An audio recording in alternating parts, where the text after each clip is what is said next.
Assalamualaikum warahmatullahi wabarakatuh. Nama saya Rifan Kurniawan dari kelas 1 MA 24. Pada kesempatan kali ini saya akan menjelaskan narasi tentang ragam bahasa dan laras bahasa. Yang pertama, ada ragam bahasa. Ragam bahasa adalah bentuk bahasa yang bervariasi menurut konteks pemakaian. Ragam bahasa dibagi menjadi dua, yaitu media sarana dan situasi. Pada media sarana terbagi menjadi dua, yaitu lisan. Lisan adalah bahasa yang langsung dilafalkan oleh penutur bahasa kepada pendengar bahasa. Contoh kalimatnya, undangan rapat kerja kelompok akan disampaikan secara lisan di kelas. Yang kedua ada tulis.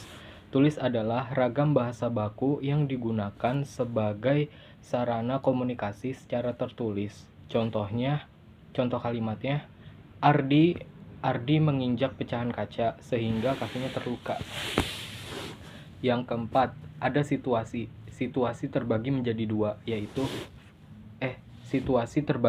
tiga, yaitu formal, semi-formal, dan non-formal. Formal adalah bahasa yang penulisan dan penggunaannya sesuai dengan bentuk dan bunyi yang telah ditetapkan sebagai bahasa baku. Contohnya, Bapak Manajer, mohon setelah rapat ini anggota yang kurang aktif didaftar. Yang kedua ada semi-formal.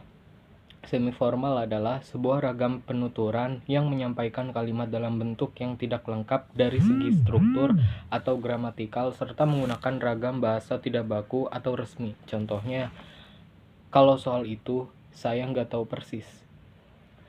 Yang ketiga ada non-formal. Non-formal adalah ragam bahasa tertulis yang bentuknya bebas, tidak terikat tata bahasa, dan cenderung bergantung pada gaya penulisannya. Contohnya, saya nggak ngomong begitu, mungkin kamu yang salah dengar.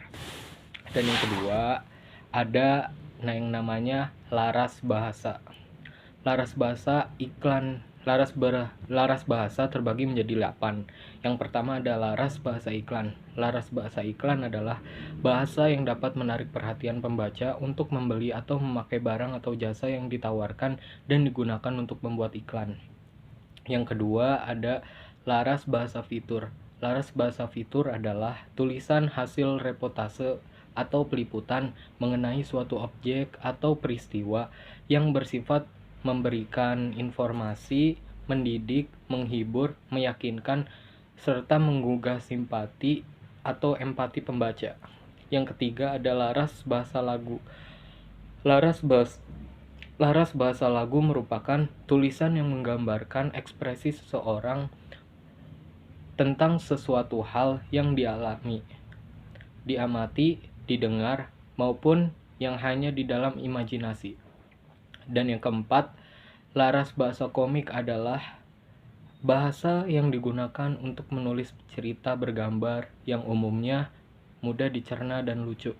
Yang kelima, laras bahasa ilmiah adalah tulisan yang mengandung kebenaran ilmiah objektif karena didukung oleh informasi atau fakta yang benar dan disajikan dengan penalaran serta analisis berdasarkan metode ilmiah.